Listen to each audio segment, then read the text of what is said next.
ikimiz başını önüne eğdik. Kimi sever gider, kimi üzer gider, kişiye göre değişebiliyor. Kimine can feda, kimine elveda diyemeden de bitirebiliyor. Görmeyeli çok oldu demişsin, kim bilir nasıl gecedir hali.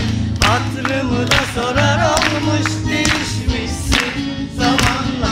Sen de bir hayli, sen gideli çok oldu.